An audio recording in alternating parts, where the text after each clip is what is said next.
এসে দেখছিলেন যে ওই যে দাগটা আপনারা দেখতে পাচ্ছেন সাদা পোর্শন, সেটার নিচে জল ছিল।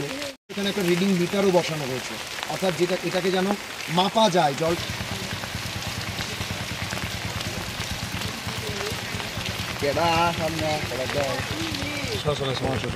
আপনি যেহেতু বাড়ির কাছে, এরকম আর কোনো সময় কি দেখেছেন? না না না না 2017-18 মিডলে একবার দেখছি, আর অনেক 2017-18 অনেক অনেক মানে বেশি, মানে খুবই বেশি। মানে কি বলবেন এই পরিস্থিতিটা নিয়ে? পরিস্থিতি নিয়ে কী বলবো, এটা তো আর সরকারের এই যে হইতো না। পরিস্থিতিটা হচ্ছে, মানে এখানে আপনার এলাকায় কীরকম জলের পরিস্থিতি? আমার এনে জলের খুবই মানে খারাপ অবস্থা। যদি আপনারা একটু যান, প্রশাসনের আধিকারিকরা কি গেছে ওই জায়গাতে? হ্যাঁ হ্যাঁ হ্যাঁ গেছে। মানে রেস্কিউ করা হয়েছে যারা জলের?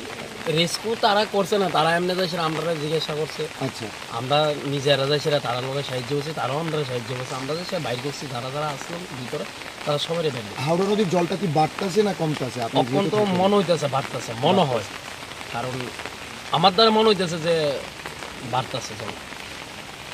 বৃষ্টির জল আমি আমার লাইফে আজ পর্যন্ত দেখিনি। আপনাদের এলাকার পরিস্থিতি কেমন? খুব ভয়াবহ। কি বলবেন এই দুর্যোগ পরিস্থিতিতে গোটা রাজ্যের মানুষের কাছে কি বার্তা দিতে চাইবেন, কি বলতে চাইবেন? আমি মানুষদের কাছে এটাই বলবো যে মানুষ যাতে সতর্কভাবে থাকে, কোনো একটা সেফ জায়গায় যাতে থাকে তারা।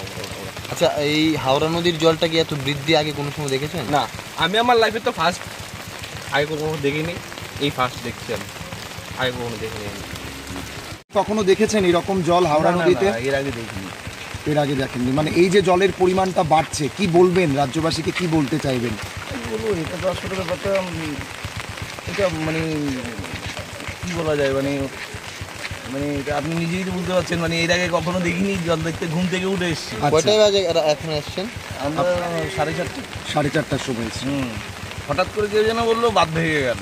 আচ্ছা, আমি বললাম না, আমার ওয়াইফ বললো না বাঁধ ভেঙে গেছে। আমি বলছি চলো দেখে আসি, তো এই চলে এলাম। আচ্ছা।